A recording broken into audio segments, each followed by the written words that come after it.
Can I dream? When growing up, my third grade teacher asked me, what do you aspire to be?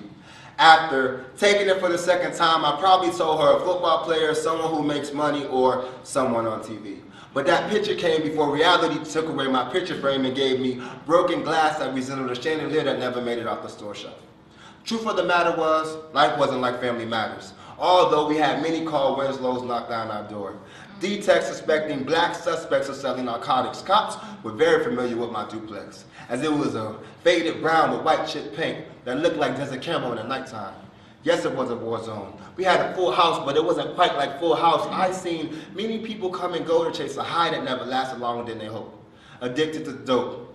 Truthfully, I didn't have time to dream or a vision of future me. There was a war for my soul. Vision died in my mind and blew up like landmines all around me. I was fighting a battle I never signed up or was ready for. So how can a young boy dream while living in a nightmare?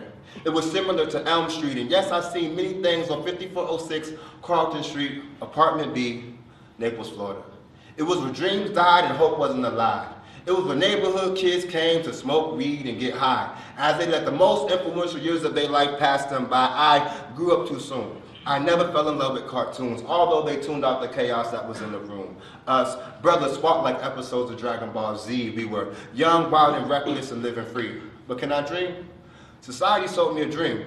But on my journey, I never made it past the sun, S-O-N. As he said, eternity in my heart. Gravitational pull sought me while I was in the dark, and the light came and pursued me. He would change the direction of how I would run and gave me the gospel of peace. So now with a new perspective, I say this proudly. As I look at Dr. Martin Luther King's dream, I can only ponder what challenges he faced in the face of his dream as he spoke. August 28, 1963. Oh, what hardships that didn't allow him to see.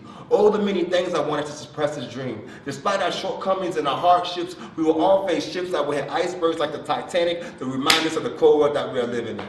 Despite how you were raised, adversity do one or two things, cause pain or create change.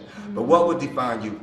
Because I refuse to let my barriers bury me based on believing bad behavior breaks benefits of brokenness that made me a better man. I said I refuse to let my barriers bury me based on believing bad behavior breaks benefits of brokenness that made me a better man based on the Father's plan. As the President addressed the State of the Union, we are still at a standstill because we are still without unity. We are divided by four-letter words: love, hate, or race. Depending on how you see your own well-being or state. Love, L-O-V-E. We don't know how to or who to model it from. Hate, H-A-T-E. We hate those that hate us, which creates a cycle of unforgiveness that births self-hate and hate of others. Race, R-A-C-E. We rather focus on the color than the condition of the human heart, where hate is rooted and is a cause of why we can't get along. So let's just call it what it is. There's still injustice in the world that we can't ignore as people. We are free but slaves to so many things. We have two eyes and still can't see that the problem is us. There's still evil in this world as in the days of old, but I am still shouting out, we shall overcome, we shall overcome, we shall overcome. Dr. King, I am still celebrating your dream in the face of calamity, injustice, and pain. As a boy, I was a fighter, and as a man, I only got a little smarter and started using the pen instead of my hands. Jesus, your bloodshed. Jesus, you are the hope of the world, and in you we will find change. President Obama said in his State of the Union speech some years ago, I believe in change because I believe in you, the American people.